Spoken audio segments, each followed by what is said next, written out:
श्री शिवाय नमस्तुभ्यम। आज सुनेंगे भगवान शिव और शुक्राचार्य की कहानी, जब भगवान शिव ने शुक्राचार्य को निगल लिया।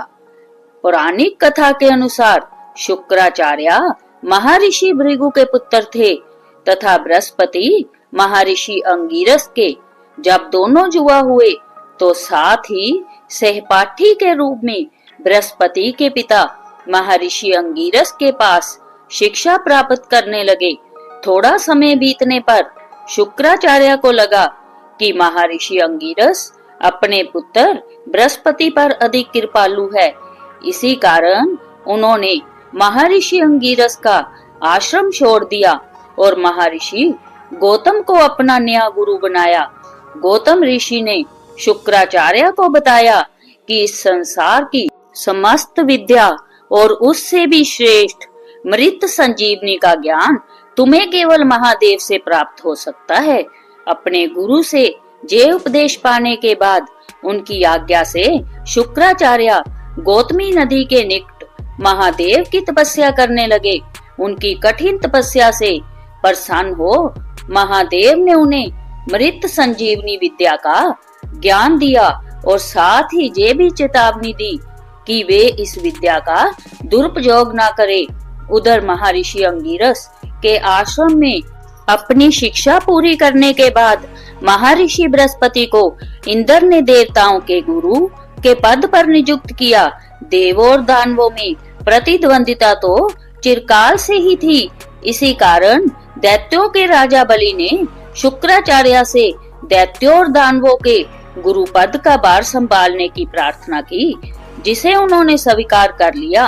देवों और दैत्यों के युद्ध में देवता हमेशा अपनी बुद्धि, बल और छल के कारण युद्ध जीत जाते थे। उसके अतिरिक्त उन पर भगवान विष्णु की विशेष कृपा थी। शुक्राचार्य को गुरु के रूप में पाकर दैत्यों में नए उत्साह का संचार हुआ। शुक्राचार्य अपनी मृत संजीवनी विद्या से सारे मरे हुए दैत्यों को जीवित कर देते थे। इस कारण दैत्य अब देवताओं पर भारी पड़ने लगे। इसके अतिरिक्त शुक्राचार्य ने अपने ज्ञान और छल से धन के देवता कुबेर की पूरी संपत्ति भी अपने अधिकार में ले ली। देवताओं ने जब इस बात की शिकायत भगवान विष्णु से की तो उन्होंने कहा कि शुक्राचार्य को मृत संजीवनी विद्या का ज्ञान स्वयं महादेव ने दिया है, अतः उनसे ही प्रार्थना करे। देवराज इंद्र के नेतृत्व में सभी देवता महादेव के पास पहुँचे और अपनी व्यथा कही। शुक्राचार्य को मृत संजीवनी विद्या का ऐसा दुरुपयोग करते देखकर महादेव बड़े क्रोधित हुए। जब शुक्राचार्य को इस बात का पता चला तो वे भयभीत हो घनी झाड़ियों में छुप गए, पर महादेव से भला क्या छिप सकता था। उन्होंने क्रोध में शुक्राचार्य को पकड़कर जीवित ही निगल लिया। शुक्राचार्य बड़ा घबराए और बार बार महादेव से उन्हें क्षमा करने की प्रार्थना करने लगे, किंतु महादेव का क्रोध शांत न हुआ। उसके उल्ट भगवान शिव ने अपने शरीर के सभी छिद्रों को बंद कर लिया ताकि शुक्राचार्य बाहर न आ सके। शुक्राचार्य उसी प्रकार 100 वर्षों तक भगवान शिव के पेट में छटपटाते रहे। एक दिन शुक्राचार्य मौका देखकर महादेव के लिंग मार्ग से बाहर आ गए। इसी कारण उनका शुक्राचार्य नाम पूरे विश्व में विख्यात हुआ। महादेव ने जैसे शुक्राचार्य को अपने सामने देखा, उनका क्रोध फिर भड़क उठा और वे उन्हें मारने दौड़े। शुक्राचार्य महादेव के क्रोध से बचकर कहाँ जाते। उन्होंने देवी पार्वती के चरण पकड़े और अपने प्राणों की रक्षा करने की प्रार्थना की।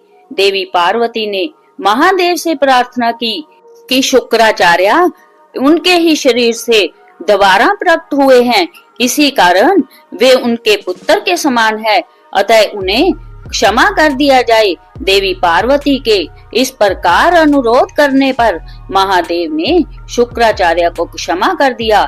इसके बाद शुक्राचार्य ने मनु पुत्र प्रियव्रत की पुत्री उजरस्वती से विवाह किया, जिनसे उनके 4 पुत्र हुए, चंड, अमारक, त्वाष्टर और दरातर, जिन्होंने शुक्राचार्य के नेतृत्व में दैत्यों के उपगुरु का पद संभाला।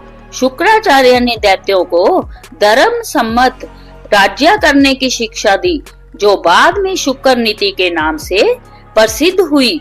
बोलिए शिव शंकर भगवान की जय।